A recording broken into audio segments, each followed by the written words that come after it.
اس میں پیش رفت نہیں کی۔ ممتاز قادری کو پھانسی پاکستان مسلم لیگ نون کے دور اقتدار میں دی گئی تھی۔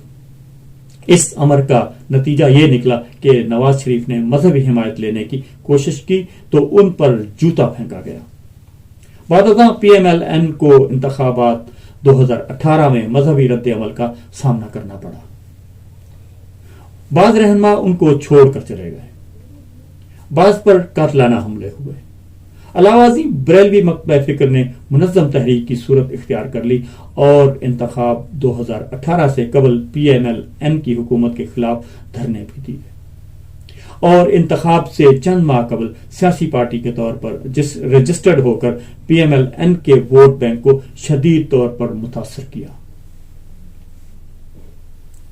عیسائی شہری شمع اور شہزاد کو توہین قرآن کے الزام میں ایک مشتعل ہجوم نے ماورائے عدالت قتل کر دیا تھا۔ نومبر 2014 میں قصور کے قصبہ کوٹ رادھا کشن میں قرآن کی مبینہ بے حرمتی کے الزام میں مشتعل ہجوم نے شہزاد اور اس کی بیوی شمع کو قتل کیا تھا اور انہیں جلا دیا تھا، پٹھے میں ڈال کر ان کو جلا دیا تھا۔ اس طرح مشال خان کو 13 اپریل 2017 کو مردان کی عبدالولی خان یونیورسٹی میں طلباء اور دیگر افراد پر مشتمل ہجوم نے توہین مذہب کا الزام لگانے کے بعد شدید تشدد کا نشانہ بنا کر ان کو بھی قتل کر دیا تھا۔ اس واقعے کا شدید رد عمل سامنے آیا اور سپریم کورٹ کے اس وقت کے چیف جسٹس ثاقب نثار نے واقعے کا از خود نوٹس لیا۔ اس وقت کے آئی جی پولیس صلاح الدین محسود نے کہا تھا کہ تحقیقات کے دوران مردان میں مشتعل طلباء کے ہاتھوں قتل ہونے والے مشال خان اور اس کے دوستوں کی جانب سے نازیبہ کلمات کے استعمال کا کوئی ثبوت نہیں ملا۔ ان کے خلاف کوئی ثبوت نہیں ملا تھا کہ انہوں نے کوئی کسی قسم کی توہین کی۔ مشال خان پر توہین یا نازیبہ گفتگو ثابت نہ ہو سکی اور وہ ہجوم کے ہاتھوں مارا گیا۔ مارچ 2013 میں بہاؤالدین ذکریہ یونیورسٹی کے لیکچرر جنید حفیظ پر توہین مذہب کا کیس بنایا گیا تھا۔ اس کیس میں جنید حفیظ کے وکیل راشد رحمان کو مئی 2014 میں قتل کر دیا گیا تھا۔ مارچ 2019 میں بہاولپور میں انگریزی کے ایسوسی ایٹ پروفیسر خالد حمید کو کالج کے اندر ایک طالب علم نے خطیب حسین اس نے چھریوں کے وار کر کے قتل کر دیا تھا۔ طالب علم نے پروفیسر خالد حمید پر اسلام مخالف ہونے کا الزام عائد کیا تھا۔ نومبر 2020 میں خوشاب میں بینک کے سیکیورٹی گارڈ نے بینک مینیجر عمران حنیف کو توہین مذہب کا الزام دے کر قتل کر دیا تھا۔ جب قاتل تھانے پہنچا تو راستے میں اس کے حق میں نعرے بازی کرتا ایک بہت بڑا ہجوم ہمراہ ہو گیا۔ ہجوم میں سے بعض افراد اس کا بوسہ لیتے بھی پائے گئے۔ سیالکوٹ کے حالیہ واقعے نے ہجوم اور فرد کے فیصلوں اور اختیارات کے قبضے پر مہر سب کر دی ہے۔ ان جتھوں نے مہر لگا دی ہے۔ ریاست نے طویل مدت جو پالیسی اختیار کیے رکھی ہے، یہ اس کا نتیجہ ہے کہ 21ویں صدی میں کئی گروہ اور جتھے اس کے کنٹرول سے باہر نکل کر متوازی طاقت کا روپ دھار کر ملکی، سماجی، سیاسی نظام کو متاثر کرتے چلے گئے۔ یہ سلسلہ رکنے والا نہیں، کیونکہ اس کے لیے ریاست کو اپنی پالیسی کو یکسر تبدیل کرنے کی ضرورت ہے، مگر یہ طاقتور طبقات کے مفاد میں نہیں۔ ناظرین، اگر آپ کو آج کی ہماری یہ ویڈیو اچھی لگے، پسند آئے تو اسے لائک شیئر ضرور کیجیے گا۔ ملتے ہیں ایک اگلی ویڈیو میں، تب تک کے لیے اللہ حافظ۔